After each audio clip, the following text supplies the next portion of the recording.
friends, this is Jamie at FromHisPresence.com. Hey, thanks so much for tuning in today. I am here in the good old US of A, in Utah, the Colorado area, at a specific place called Dinosaur National Monument. And I am inside a dinosaur quarry. Can you believe that? Hey, behind me there is a big cliff. We're under a roof. Nice air conditioning is here. Woohoo! But behind me we have an actual cliff with zillions of dinosaur bones exposed. And they've left them exposed so that people can come in and understand how dinosaurs were killed and how they were preserved and fossilized. But hey, why does that matter to you? Well, it matters to you because a lot of people wonder about creation.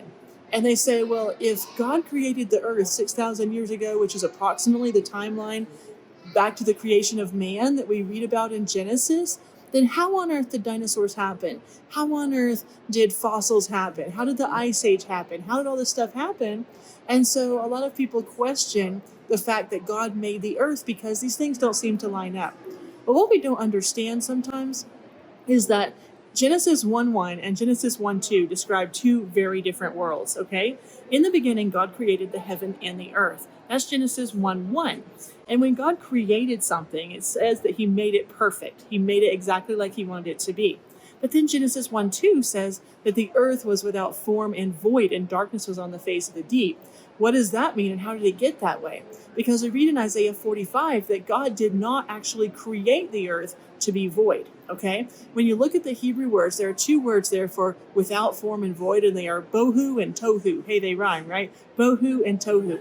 And it means that suddenly in Genesis 1:2, the perfect earth that God created in Genesis 1:1 had become without form, void. It means it was a chaos. It was all mixed up. There was nothing, okay? So how did that happen? Well, before I answer that question, let me first say that this explains how we could have a perfect earth in Genesis 1:1, and then that earth would have had the dinosaurs and all of these things, because the Bible says that God created the earth in antiquity. Now, 6,000 years is not antiquity. The words described in the Hebrew to show how old the earth is describe something that could easily be millions of years old, which actually does line up with the science and carbon dating and these things that scientists are so excited about, right? So we read that God created the earth in antiquity, but then something happened to it, and suddenly it was chaos, it was without form, it was a vacuum, everything got messed up. So this is called sometimes a two creation theory or a new earth theory. There are other names for it as well. What happened in between Genesis 1:1 and Genesis 1:2?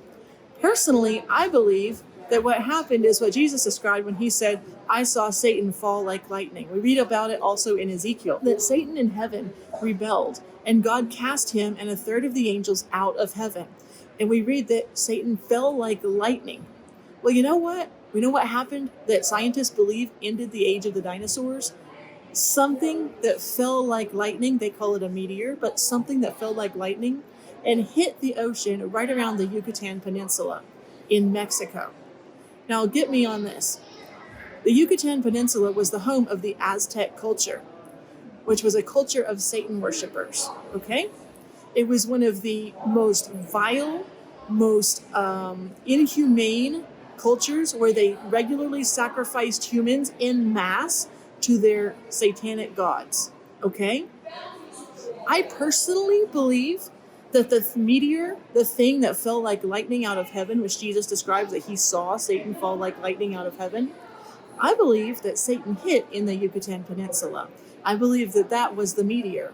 And science records that that caused a reaction that actually killed the dinosaurs because the explosion on Earth was so great, okay?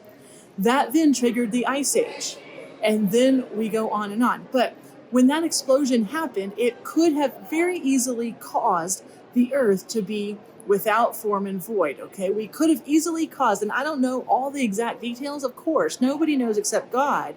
Scientists don't know either, okay?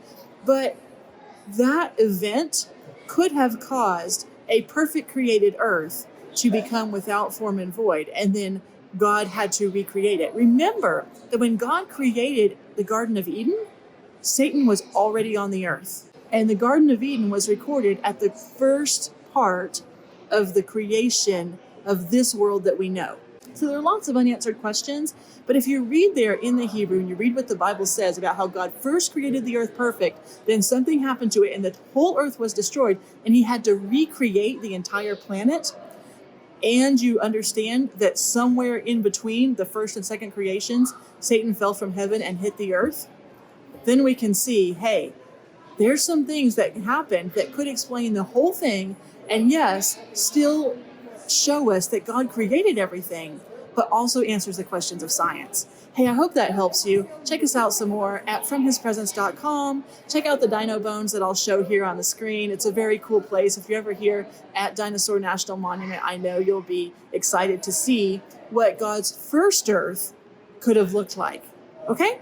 Have a great day. Thanks for tuning in. See you later. Bye-bye.